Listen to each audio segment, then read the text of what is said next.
The ground shook violently under Commander Hannah Kim's feet as another explosion tore through the colony's outer wall.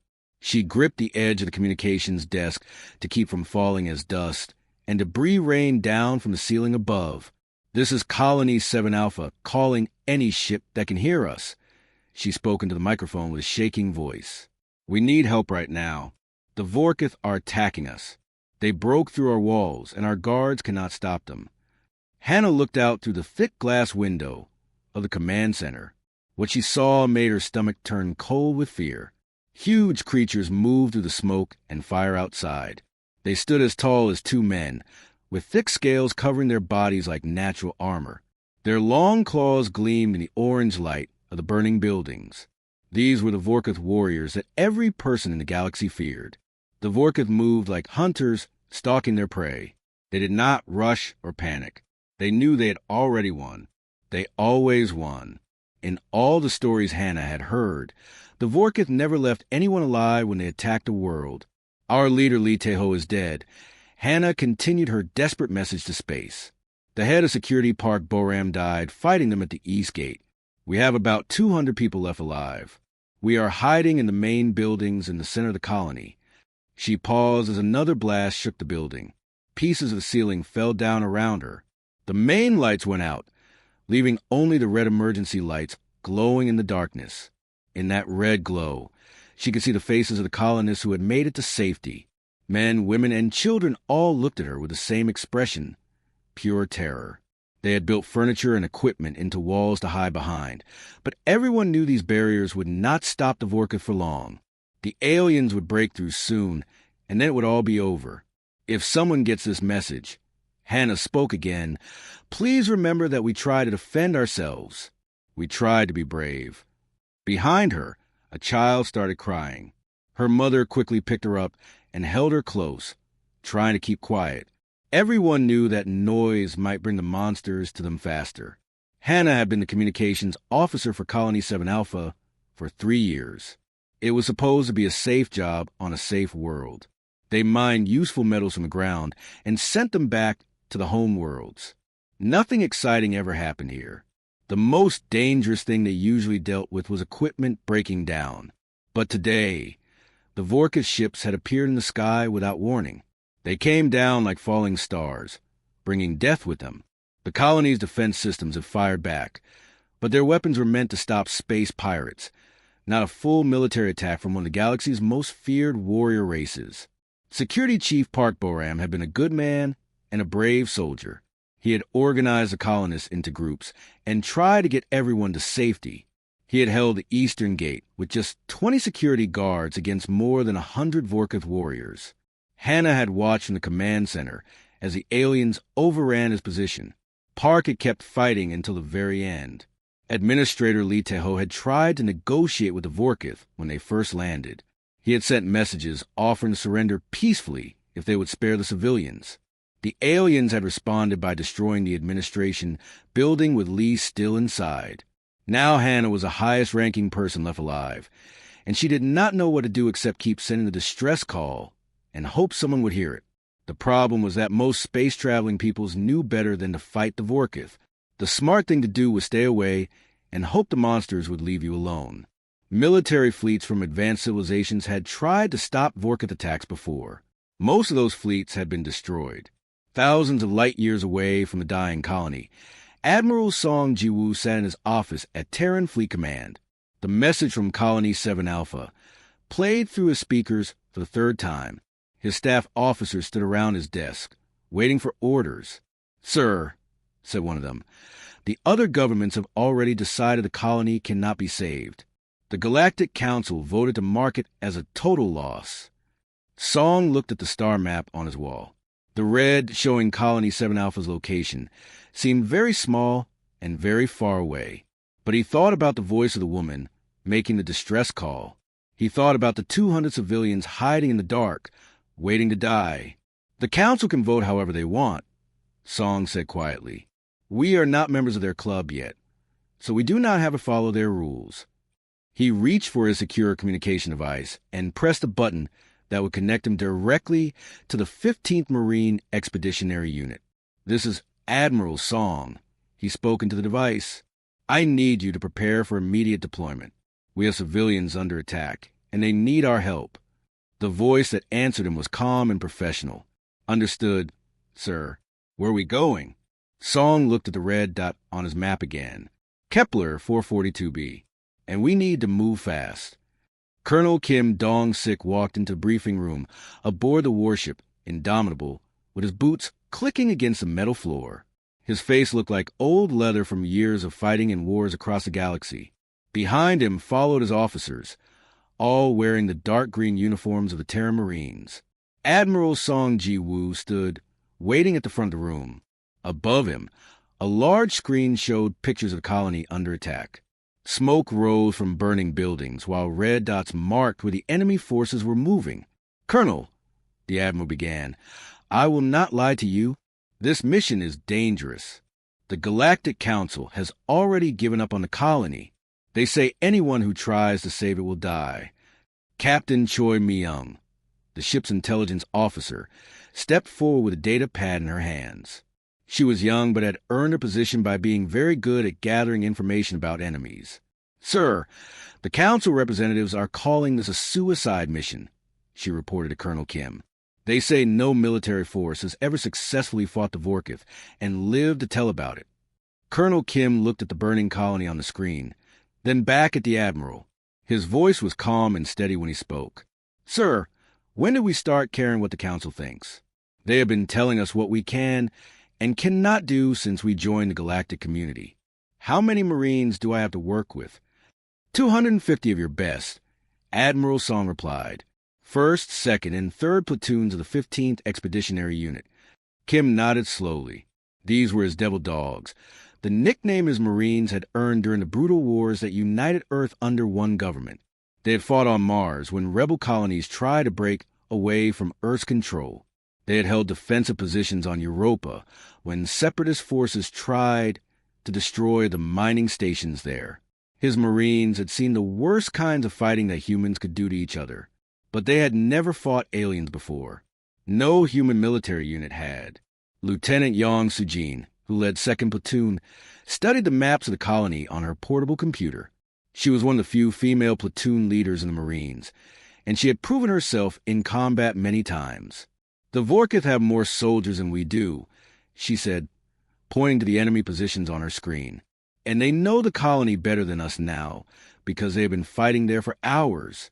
But they are used to fighting scared civilians and security guards with light weapons. Sergeant Lee Hyun-woo looked up from checking his rifle for the 10th time. He was an older Marine who had fought in more battles than most soldiers twice his age. That is right, Lieutenant. These aliens have never faced real Marines before. They do not know what we can do. The ship suddenly shuddered as it dropped out of hyperspace near the planet. Through the windows, they could see Kepler 442b hanging in space like a wounded animal. The planet's surface was covered with clouds of smoke from the burning colony. Captain Choi checked her instruments and gave them bad news. Long-range sensors show Vorkith ships circling the planet like scavengers waiting for something to die. The colony is still burning. We stopped receiving emergency broadcasts from the surface an hour ago. Colonel Kim felt his jaw tighten. That meant the colonists had either been killed or forced to stop transmitting to avoid giving away their hiding places. Either way, time was running out. He activated the communication system that would let him speak to every Marine on the ship. His voice echoed through the corridors and compartments where his soldiers were preparing their weapons and equipment. Marines of the 15th Expeditionary Unit, he began. In a few minutes, we're going to do something that no human military force has ever done before. We're going to fight an alien army that has conquered dozens of worlds. We're going to drop directly into the middle of their forces and take back that colony. In the weapons bay, Marines stopped what they were doing to listen. Some were young soldiers on their first real mission. Others were veterans who had seen terrible things in previous wars. But they all listened with the same serious expressions. The enemy thinks they have already won, Colonel Kim continued. They think there is no one left who will fight them. They are wrong. We use stealth pods for insertion directly into the main plaza. We hit them fast and we hit them hard. No running away. No giving up. Those people down there are counting on us to save them." Lieutenant Young looked at her platoon sergeants and saw them nodding. These were professional soldiers who understood what needed to be done. The massive doors of the drop bay began to open with a loud mechanical grinding sound. Below them, the burning world waited. Orange light from the fires reflected off the clouds, making the planet look like it was covered in blood. Sergeant Lee shouldered his rifle and walked toward his assigned pod. "Time to show these aliens what happens when they mess with human colonies," he said quietly. One by one, the Marines climbed into their individual drop pods. These were small, armored capsules designed to carry a single soldier from a ship in orbit down to a planet's surface without being detected by enemy sensors. Colonel Kim was the last to enter his pod. As the hatch sealed shut above him, he could hear the final countdown beginning over the communication system. In a few minutes, they would either save the colony or die trying. The small metal pods fell through the sky like burning meteors, their outer shells glowing bright white from the heat of entering the planet's atmosphere. Inside one of the pods, Corporal Yoon Ji-sung held his rifle tight against his chest and watched through the small window as the ground rushed up to meet him. The colony looked like a war zone from above. Buildings were on fire, and thick black smoke covered everything like a dark blanket. Through the smoke, he could see the huge forms of Vorkuth warriors moving between the structures, hunting for any remaining colonists. Yoon had trained for drops like this hundreds of times, but his heart still pounded in his chest. In a few seconds, he would be fighting aliens that most people in the galaxy were afraid to even talk about. But he was a Terran Marine, and Marines did not run from fights. The pods hit the ground in the center of the colony's main plaza with sounds like thunder. The impacts were so hard that the ground shook and cracks appeared in the concrete. Dust and pieces of broken stone flew everywhere, creating a thick cloud that made it hard to see. Through the swirling cloud of dust and debris, the Vorkuth warriors turned toward the crash sites. They moved slowly and confidently, thinking that more helpless colonists had somehow fallen from the sky. Maybe these were escape pods from a ship trying to flee the system. The aliens expected to see terrified civilians stumbling out of the wreckage. Instead, the pod doors exploded open and armed soldiers emerged with their weapons ready to fire. "Marines, open fire." Colonel Kim's voice came through every soldier's radio as clear as a bell. The first shots from the Terran pulse rifles lit up the dusty air like lightning. The Vorkuth warriors, who had been walking forward casually, suddenly found themselves under attack from enemies who knew how to fight. These aliens had spent their entire lives conquering helpless worlds. They were used to fighting against civilians who ran away screaming or security guards with weak weapons who gave up quickly. They had never faced professional soldiers who actually wanted to fight them. Sergeant Park Kyung-hee rolled out her pod and immediately started moving with her squad toward the eastern side of the plaza. She had studied the colony maps during the trip down and knew exactly where she needed to go. Her soldiers followed her in a practice formation, covering each other as they moved. On the other side of the plaza, Staff Sergeant Han Deung set up his team behind the decorative fountain in the center of the area. The stone structure will provide good cover, while giving them clear shots at the enemy positions. Private Kim Umi dubbed behind a piece of broken concrete as a bright green energy bolt from a Vorkuth weapon flew over her head. The blast was so hot that it made the air sizzle and left a burn smell that made her nose wrinkle. "These things are bigger than they told us in the briefing," she yelled to her squad leader, Sergeant Moon Tae-young, who was crouched behind cover nearby.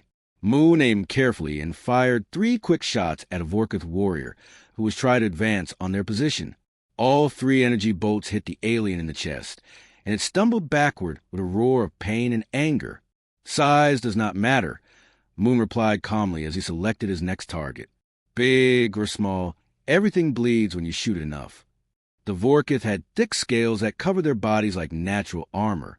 These scales could stop small weapons and even absorb some damage from heavier guns. But the pulse rifles that Terran Marines carried were designed to punch through the strongest military shields and armor that humans had ever built.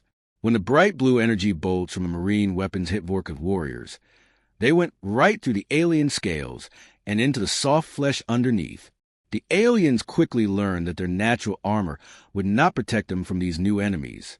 For the first time in many years, the Vorkith found themselves in a fight where they were not sure they would win. These humans did not run away when the aliens roared at them. They did not drop their weapons and beg for mercy when they saw how big and scary their enemies were. Instead, the Marines moved like a well-trained team. When one soldier ran low on ammunition, another covered him while he reloaded. When a Vorkith warrior tried to flank around one group, another team of Marines was already waiting in position to stop the attack. Corporal Yoon found himself fighting next to Private Lee Minho, a young Marine who was on his first combat mission. The kid looked scared, but he kept firing his weapon and following orders like a professional soldier. "Stay close and keep shooting," Yoon told him as they moved forward together. These aliens have been winning fights for so long that they forgot what it feels like to lose. Across the plaza, more Vorkith warriors were arriving to join the battle, but they were moving more carefully now.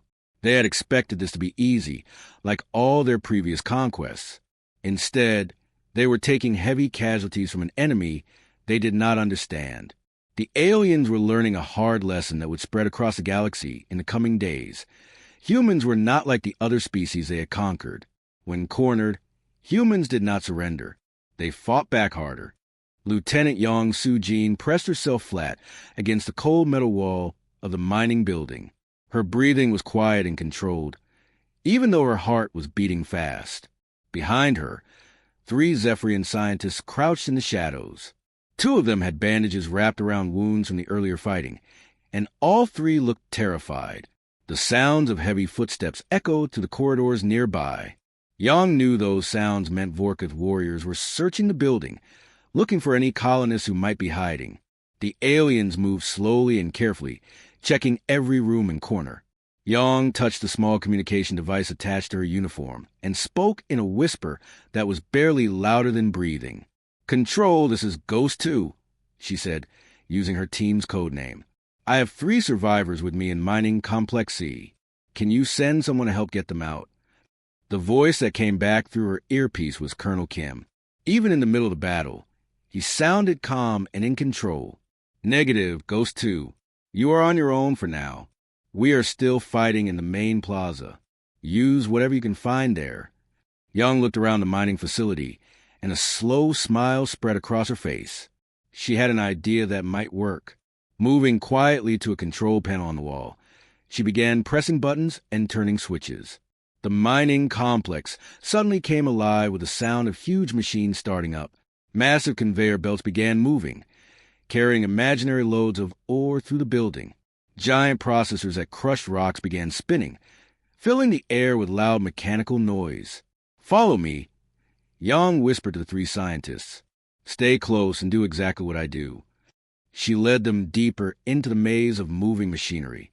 The noise was so loud now that they could barely hear the Vorkith warriors shouting to each other in confusion. The aliens could no longer track their prey by sound, and the moving equipment created hiding places that changed every few seconds. On the other side of the colony, Corporal Bae Minho was exploring the equipment storage building where the colonists kept their mining tools. Most of the equipment was designed for cutting through rock and metal, but Bae was looking at it with the eyes of a soldier. He picked up one of the industrial plasma cutters that miners use to slice through tough materials.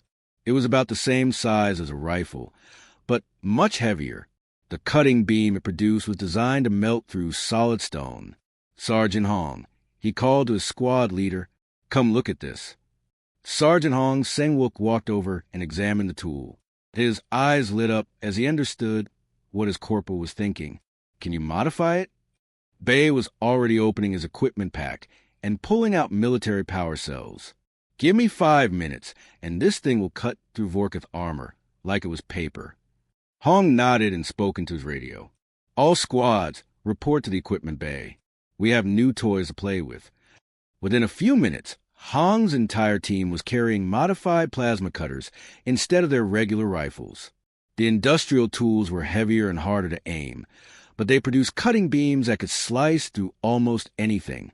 The Marines began moving to the colony's maintenance tunnels, which were narrow passages that ran underneath all the buildings. The Vorkith were too big to fit in these tunnels easily, but humans could move through them quickly.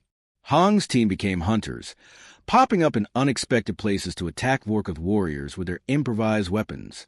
The aliens found themselves fighting an enemy that could appear anywhere and disappear just as quickly. At the same time, Private Lee So-young was working alone in the colony's communication center. She was not a soldier trained for combat. She was a technical specialist who understood how electronic systems worked. The colony had automated defense turrets that were supposed to protect against attacks, but they had been damaged in the first assault. Lee worked frantically, rewiring damaged circuits and replacing broken components with spare parts she found in storage closets. Her hands moved quickly and precisely as she connected wires and tested systems. Sweat dripped down her face as she worked, knowing that Vorkith warriors might find her at any moment. Finally, she managed to restore power to the defensive network. One by one, the automated turrets around the colony came back to life. Their sensors began scanning for enemy targets, and their weapon systems activated with electronic humming sounds. The first Vorkith warrior to be targeted by the restored turrets never knew what hit him. The automated guns fired with perfect accuracy, and more turrets joined in as their systems came online. Suddenly, the Vorkith found themselves caught between Marine squads attacking from unexpected directions and the colony's own defenses firing from fixed positions. Everywhere they turned, there were enemies shooting at them. These aliens had conquered many worlds by using fear and overwhelming force against helpless populations. But now they were fighting humans who used their brains as much as their weapons. The Marines turned everything in the colony into a weapon: the mining equipment, the maintenance tunnels, even the damaged defense systems. For the first time in their history, the Vorkith horde was learning what it felt like to be hunted instead of being the hunters. The humans were not just fighting back. They were winning. Commander Hannah Kim slowly pushed open the heavy metal door of the emergency bunker where she had been hiding with the other survivors. Her hands were still shaking from hours of terror, and she had to squint as her eyes adjusted to the daylight outside. The first thing she noticed was the silence. For hours, the air had been filled with the sounds of battle, explosions, gunfire, and the horrible roaring voices of Vorkith warriors. Now there was only quiet, broken occasionally by the distant sound of voices calling to each other. She stepped outside and looked around at what had been the colony's main plaza. The ground was covered with debris from the fighting. Pieces of broken concrete, twisted metal, and scorch marks from energy weapons were everywhere. But what caught her attention most were the large, still forms scattered across the area. Dead Vorkith warriors lay where they had fallen. These creatures that seemed so terrifying and unstoppable just hours ago now looked almost pitiful in death. Their thick scales were burned and torn, and their fearsome claws were curled and motionless. Standing among the wreckage were figures in dark green military uniforms.